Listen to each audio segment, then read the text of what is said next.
Hello, this will be the last video for the course, and in it I will talk about price discrimination. It will follow chapter 11 in the text. First, let's define price discrimination in the broadest way possible. Think of it as charging different prices for the same amount of the product. It could be charging different prices to different people, or it can be charging different prices at different times of the day, or it could also be charging different per unit prices depending on how much of the product a person is buying. Before we talk about different kinds of price discrimination, I want to give you a benchmark example that we're going to be working with. So suppose that we're going to be looking at a firm that has some market power, so it will have a downward slope in inverse demand, price equals 50 minus 0.1 quantity, and it will have fixed constant marginal average cost equal to 10. First of all, let's figure out what a usual monopolist will do in the situation. Let's figure out what price-quantity combination will maximize the firm's profit. As usual, we need to set marginal revenue equal to marginal cost. From the inverse demand, marginal revenue is just this equation with double the slope, so 50 minus 0.2 rather than 0.1 Q equal to marginal cost of 10. Given this equation, we can solve it for Q to get Q equal to 200 and the price equal to 30. So if a company were just to maximize profits by setting a single price, the price will be 30, quantity is going to be 200. What is the efficient output in this market? Or in other terms, what would a company that is forced to produce under competitive conditions do with this demand? Well, it will set price equal to marginal cost. And so that equation gives you quantity of 400 and price equal to 10. So compared to the efficient level, the firm produces just half of that output, 200 rather than 400, and charges 3 times the price. So we know this is not great when we talked about monopolies. Firms with market power tend to produce less than the efficient competitive output and charge more. And thus, if we were to compare the two outcomes on the same graph, we have monopoly on the left, price equals 30, quantity equals 200, and that quantity is obtained by intersecting the marginal revenue, the red line, with the marginal cost, the orange line. The competitive output, the efficient output, occurs where the price or the demand intersects the marginal cost line, so at 400 and the price equals to 10. And if we were to compare the welfare outcomes of the two points, the monopoly generates $4,000 in profit, and so I use the green rectangle on the graph to demonstrate the producer surplus or the profit that the monopoly makes in this case. The consumer surplus is only $2,000 because it's the area underneath the demand curve and above the price level of 30. And there is a deadweight loss because all the beneficial trades that could take place for output above 200 and below 400 do not take place. So there is a deadweight loss of additional 2,000. In the efficient outcome, when the price equals 10, all this surplus, all this triangle with area of 8,000 becomes consumer surplus. So if we depart from the competitive outcome and move toward the monopoly, we can see that the monopolist basically takes this large consumer surplus of 8,000, carves a half of it as its profit in the middle, but it can only give the consumer surplus above the price level, so the consumer surplus is reduced from 8 to 2,000 and generates deadweight loss of 2,000 because it's just not profitable for a monopolist or a firm with a market power to reduce the general price level to sell these additional units. It will lose more money on the existing units than it will make by selling more. And so this is the regular story. And the question that each firm with a market power asks is, well, can we do something with that deadweight loss? Can we somehow translate that deadweight loss into additional profit? Not to mention, can we take that consumer surplus and also translate it into profit somehow? And so firms have come up with different elaborate strategies of price discrimination.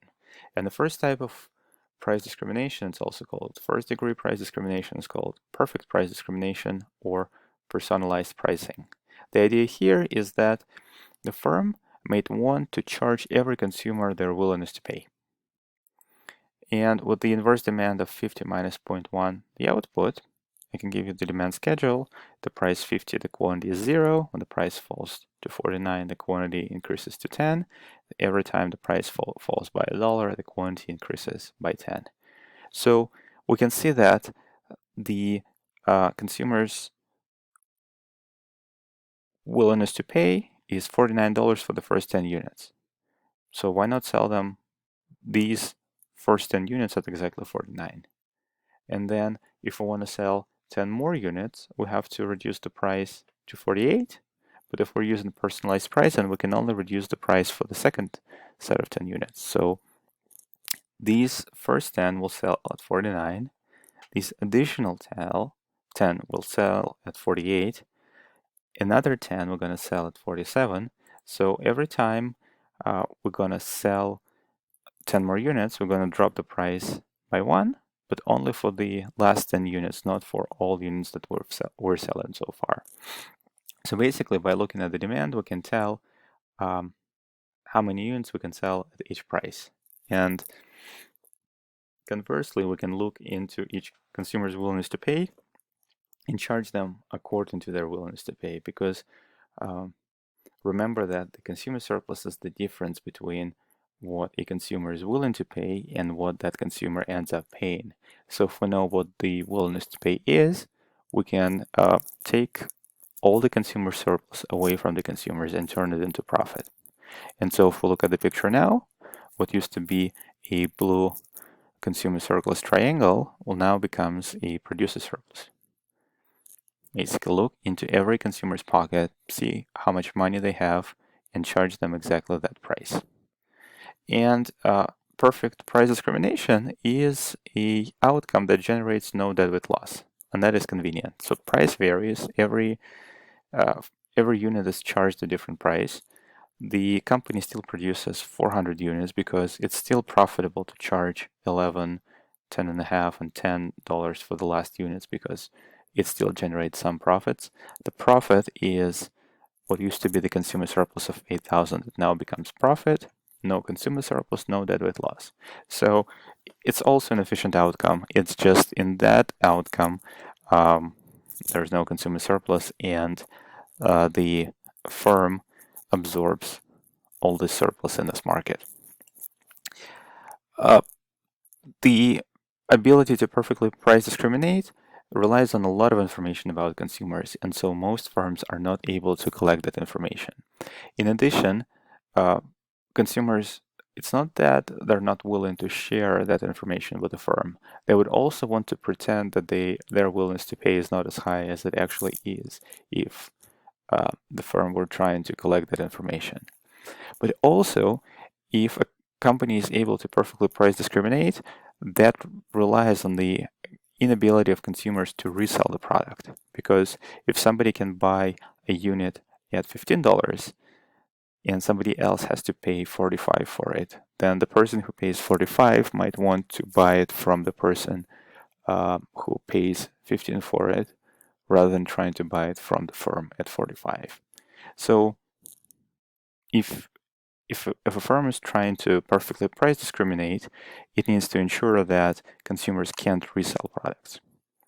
And the closest example to perfect price discrimination is college tuition. So the college, any college which considers applicants to be admitted as students, gets a lot of information from them, and based on the financial information it collects, it can guess the student's willingness to pay to go to that college. And so even though there's a single tuition price that everybody sees, with scholarships and grants, that tuition can be personalized, and it could be that students who are able to pay more end up paying more rather than students who aren't able to pay as much. And clearly in this case, if you are admitted to college, you can't resell your spot to somebody else. So the inability to resell is satisfied here. But information about the applicant's willingness to pay that the college gets is not perfect, but it's as close as it can get to perfect price discrimination. The second type of price discrimination is called menu pricing. And with menu pricing, a firm offers a variety of products and each consumer selects the best option. And menu pricing is convenient because there is no problem with reselling.